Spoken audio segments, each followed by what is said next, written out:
Hello guys, कैसे हैं आप लोग। उम्मीद करता हूँ कि अच्छे होंगे। So again this is Satish Singh from मैक शास्त्र करियर रियलिटी। सो ये जो वीडियो मैं बना रहा हूँ, ये वीडियो मैं बेसिकली बना रहा हूँ उनके लिए जो डिमांड कर रहे थे टेस्टिंग रोड मैप का, और जो फ्रेशर है जिनको एंट्री लेवल जॉब करनी है और उनको समझ नहीं आ रहा है कि किस प्रोफाइल पे जाऊँ।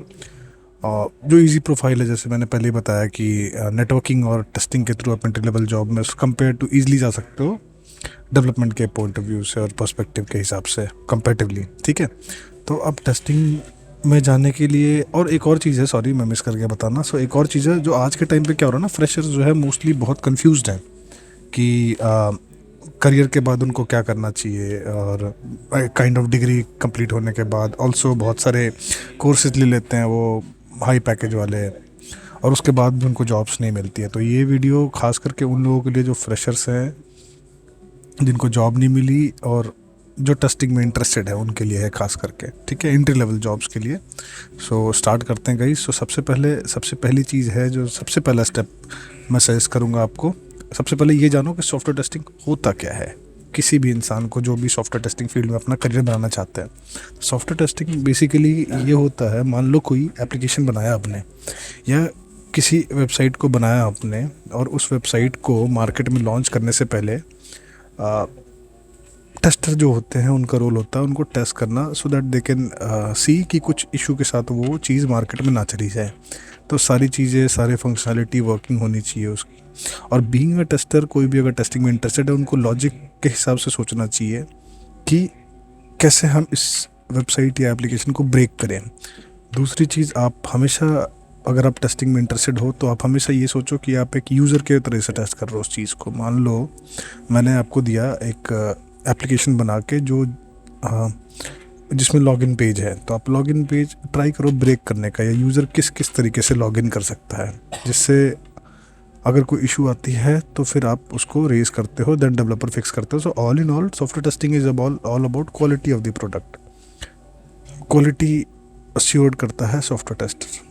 ठीक है, दूसरी चीज़, जब आप सॉफ्टवेयर टेस्टिंग समझ जाते हो तो कुछ टर्म्स हैं या कुछ टाइप्स ऑफ सॉफ्टवेयर टेस्टिंग होती है, जैसे फंक्शनैलिटी होती है, ब्लैक बॉक्स होती है, वाइट बॉक्स होती है, रिग्रेशन होती है, स्मोक होती है, जिससे आपको इंटरव्यू में क्वेश्चंस आते ही आते हैं गाइज। आप उनको ज़रूर पढ़ लें, एक बार देख लें, अपने साइड से भी R&D कर दो। ठीक है, क्या होती है एग्जैक्ट सॉफ्टवेयर टेस्टिंग। दूसरी चीज़, हम दूसरे स्टेप पे आते हैं, मैनुअल टेस्टिंग, जिसको आप कह सकते हो बैकबोन ऑफ सॉफ्टवेयर टेस्टिंग या फाउंडेशन ऑफ सॉफ्टवेयर टेस्टिंग बोल सकते हो आप। सो मैनुअल टेस्टिंग में सबसे इम्पॉर्टेंट चीज़ क्या होती है, मैं प्रैक्टिकल लेवल पे बात करूँगा, आप रिसर्च और पढ़ाई अपने लेवल पे कर सकते हो।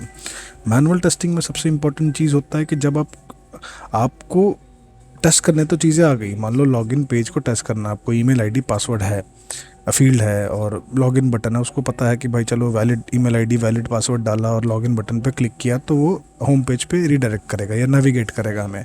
बट उसी चीज़ को डॉक्यूमेंट करना हमें मैनुअल टेस्टिंग के थ्रू सीखते हैं हम उन चीज़ों को। So basically all in all, so you need to know how to document those test cases. उन टेस्ट केसेस को देख के आप मार्क करोगे स्टेटस का पास या फेल। ठीक है, अगेन आपको टेस्ट केस डॉक्यूमेंटेशन आना चाहिए, बग रिपोर्ट कैसे करते हैं वो आना चाहिए। ये दो चीज़ें ज़रूर आप देखो अपने लेवल पे कैसे कैसे तरीके होते हैं। For the bug reporting I will suggest, industry में भी लोग करते हैं, एंड आप भी एज अ फ्रेशर लेवल पे आप गूगल शीट या एक्सेल का यूज़ कर सकते हो। टेम्पलेट्स आप एक बार यूट्यूब या फिर कहीं से देख लेना कि क्या टेम्पलेट यूज़ करते हैं, स्टैंडर्ड टेम्पलेट्स क्या है बग रिपोर्टिंग के लिए। अगर आपके पास वक्त है तो आप जीरा वगैरह भी एक्सप्लोर कर सकते हैं, कुछ टूल्स होती हैं जिसमें आप बग रिपोर्टिंग कर सकते हो। ठीक है गाइस, सो ये चीज़ हुई मैनुअल टेस्टिंग के लिए। अदर देन दैट, आप जो एक और सबसे इम्पोर्टेंट क्वेश्चन है जो लोग पूछते हैं कि टेक्निकल नॉलेज कितनी होनी चाहिए कोडिंग पर्सपेक्टिव से, तो आइल से कि बेसिक नॉलेज होनी चाहिए। एकदम ना के बराबर नॉलेज इज़ वेरी हार्मफुल, आपको मे बी रिजेक्शन फेस करना पड़ सकता है अगर आपको बिल्कुल नॉलेज नहीं है तो। सो थोड़ी बहुत नॉलेज आपको पता होना चाहिए, HTML के बारे में थोड़ा पता होना चाहिए, और मोस्ट इंपॉर्टेंट आपको SQL क्लॉज के बारे में पता होना चाहिए, जैसे सेलेक्ट, ज्वाइन बाई वगैरह वगैरह। तो SQL के बेसिक्स तो पता ही होने चाहिए आपको before going for the interview for the software testing field. ठीक है, तो SQL देख लो आप, बेसिक HTML देख लो, और वेबसाइट वर्क कैसे करता है वो देख लो एक बार। तो ज़्यादा नहीं, इतनी बेसिक चीज़ें तो पता होनी चाहिए आपको, और ज़्यादा पता होने की ज़रूरत नहीं है इंटरव्यू क्रैक करने के लिए, एंट्री लेवल के लिए, ठीक है। थोड़ा बहुत इसके बाद जो तीसरा स्टेप है, थोड़ा एपीआई टेस्टिंग भी आप एक्सप्लोर कर लो। एपीआई टेस्टिंग क्या होता है, उसमें CRUD ऑपरेशन जैसे बहुत सारे टूल्स होते हैं उसके अंदर, रेस्ट एपीआई होती है, पोस्टमैन होते हैं, उसके अंदर आप CRUD ऑपरेशंस कैसे परफॉर्म करते हो, एक बार वो चीज़ें अपने लेवल पर चेक कर लो गाइज। ये भी इंपॉर्टेंट है इंटरव्यू पर्सपेक्टिव से, अगर आपको ये नॉलेज है तो ये एड ऑन है आपके लिए कंपेयर टू अदर कैंडिडेट्स, ठीक है।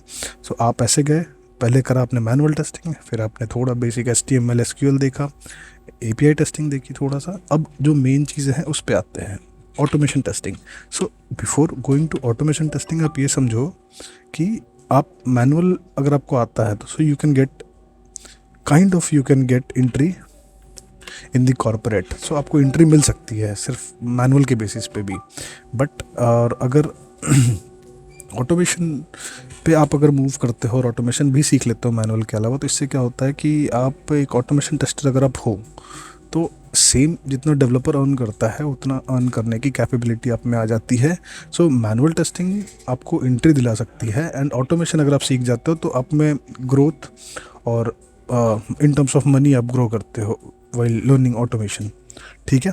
तो ऑटोमेशन के लिए आप क्या करोगे, सबसे पहले और सबसे इम्पोर्टेंट चीज़ है, you should have knowledge of any language. कोई भी बेसिक नॉलेज होनी चाहिए, एटलीस्ट बेसिक नॉलेज तो होनी चाहिए कोई भी लैंग्वेज की, जैसे जावा, पाइथन। और अगर आपको बेसिक नॉलेज जावा पाइथन की है then you can pick any tool like Selenium, web driver IO, बहुत सारे टूल्स हैं मार्केट में, साइप्रस वगैरह। The most demanded tool is Selenium, और उसके साथ आप जावा पिक कर सकते हो।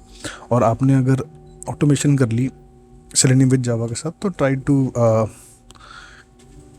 Work on real time projects में भी आप लॉगिन, जैसे मैंने आपको बताया किसी वेबसाइट की लॉगिन पेज पकड़ लो, उसको ऑटोमेशन स्क्रिप्ट लिखो एंड वही सेम स्क्रिप्ट को गिटहब पे डालो एंड मे बी अपने पोर्टफोलियो पे अपडेट कर सकते हो, ठीक है। Similarly for the manual project, आप समझिए मैनुअल चीज़ों के लिए भी आप अगर कोई वेबसाइट पकड़ रहे हो और उसको टेस्ट केस डॉक्यूमेंट कर रहे हो और बग रिपोर्ट कर रहे हो, कोई बग मिलती है तो वो भी चीज़ें आप पोर्टफोलियो पे अपडेट कर सकते हो। सो ऑल इन ऑल जो पांचवा स्टेप है इसके बाद वो है कि आप स्किल आने के बाद इम्पॉर्टेंट चीज़ ये है कि आपको ये भी शो करना पड़ेगा कि आपने अपनी स्किल को रियल टाइम प्रोजेक्ट्स पे इम्प्लीमेंट करा है नहीं करा है। तो आपको दिखाना पड़ेगा कि आपने अपनी स्किल को कहाँ यूज़ करा है, being a fresher as well. कोई भी प्रोजेक्ट उठाओ, मैनुअल और ऑटोमेशन दोनों की अच्छे से प्रोजेक्ट रिपोर्ट अपडेट करो, गिटहब पे डालो, अपने पोर्टफोलियो पे डालो। इसमें एड ऑन एडवांटेज है आपके लिए। अब मैं पकड़ रहा हूँ, 2 बंदे हैं, वैकेंसी निकली है फ्रेशर्स के लिए। पहला बंदा वो है जिसने स्किल डाल दी है भर भर के अपने रिज्यूमे में, दूसरे आप हो जिसने स्किल डाली है, साथ साथ अपने रियल टाइम प्रोजेक्ट्स पे दिखाया कि आपने अपने स्किल का कहाँ यूज़ किया है। तो मेरी कंपनी होगी तो मैं तो उस बंदे को चूज़ करूँगा जिसको काम आता है, ना कि उस बंदे को जिसको सिर्फ स्किल पता है, क्योंकि उसके मुझे काम सिखाना पड़ेगा। सिखाना दूसरे को भी पड़ेगा, बट उसने ऑलरेडी काम कर रखा है। He knows how to document those test cases, he knows how to convert those test cases into automation script, compare to पहले दूसरे में मुझे कम मेहनत लगेगी, ठीक है। तो हमेशा ट्राई करिए, रियल टाइम प्रोजेक्ट्स ज़रूर करिए अपनी स्किल अपडेट करने के बाद।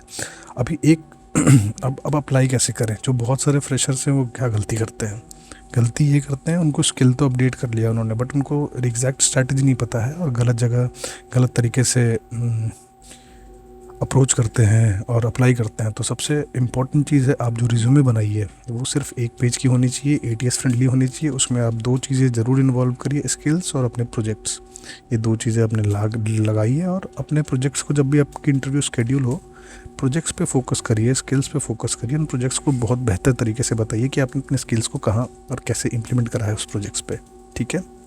और यही है गाइस। और इसके साथ साथ आप जब आपकी रिज्यूमे रेडी हो जाए तो उसको फिर आप अलग अलग पोर्टल्स पे अप्लाई करना स्टार्ट करिए। कॉन्फिडेंट रहिए, कंसिस्टेंट रहिए। नौकरी, लिंक्डइन, इंडीड वगैरह पे स्टार्ट करिए कंसिस्टेंटली। और लिंक्डइन पे आप कंपनी के वेबसाइट पे जा सकते हो, जैसे मान लो इन्फोसिस में वैकेंसी निकली है, आप कंपनी के पेज पे जाओ, वहाँ पे पीपल में जाओ, वहाँ पे लोगों को सर्च करो और उनको बताओ रेफरल्स के लिए कि आपके पास ये स्किल है, ये है आपके resume, and so that they can refer you in their company. तो बेसिकली आप रीच करिए, दरवाज़ा खटखटाइए। और सबसे इम्पॉर्टेंट चीज़ इंग्लिश की बात है। इंग्लिश बहुत इम्पोर्टेंट नहीं है, आपका कॉन्फिडेंट मैटर करता है।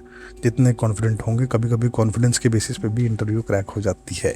तो सबसे इम्पॉर्टेंट चीज़, स्किल्स अपडेट कर लिया, डरिए मत, इंटरव्यू दीजिए, जितने हो सके इंटरव्यू दीजिए, 10 20 50 100। जब आप 5-10 दे दोगे ना तो आपको लगेगा इतना इजी था जब आपको पहली जॉब मिल जाएगी। और पहली जॉब कभी भी हो सकता है कम सैलरी की मिले, बट इसको अवॉइड मत करिए। पहली जॉब आपको हमेशा स्टार्ट देती है, तो आप 6 महीना साल भर स्पेंड कर दोगे, उसके बाद जो आपकी इंक्रीमेंट होगी या फिर आपको अंडरस्टैंडिंग जो मिलेगी वो एक अलग लेवल की होगी। सो यही था गाइस इस वीडियो का एजेंडा। रोड मैप यही है, ज़्यादा कुछ करना नहीं है आपको। समझिए सॉफ्टवेयर टेस्टिंग क्या है, मैनुअल टेस्टिंग को समझिए, एसक्यूएल वगैरह सीखिए, फिर ऑटोमेशन पे मूव करिए। थोड़ी सी बीच में एपीआई टेस्टिंग भी देख लीजिए, ऑटोमेशन देखिए, रिज्यूमे अच्छे से प्रिपेयर करिए और स्टार्ट करिए इंटरव्यू देना।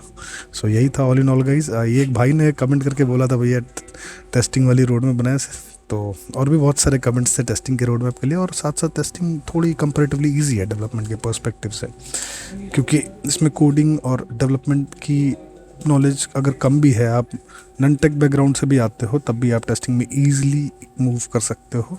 मैनुअल टेस्टिंग के बेसिस पे भी आप एंट्री ले सकते हो। एक बार आपने ज्वाइन कर लिया तो फिर भी आप ऑटोमेशन सीख सकते हो, ऐसा कुछ नहीं है। मैनुअल टेस्टिंग के बेसिस पे भी आप एंट्री कर सकते हो कॉर्पोरेट में। सो ये बेस्ट वे है एंट्री का कॉर्पोरेट में, इसलिए मुझे लगा कि आप के लिए इस पे वीडियो बनानी चाहिए। सो या गाइस, अगर कुछ और आपको लगता है, कोई सजेशन चाहिए आपको, तो आप कमेंट में ज़रूर फीड करिए। मैं सारे कमेंट्स को एड्रेस करता हूँ as you know. So yeah guys, that's all about this video. Thank you all for watching this one. Have a nice day everyone. Bye bye, cheers.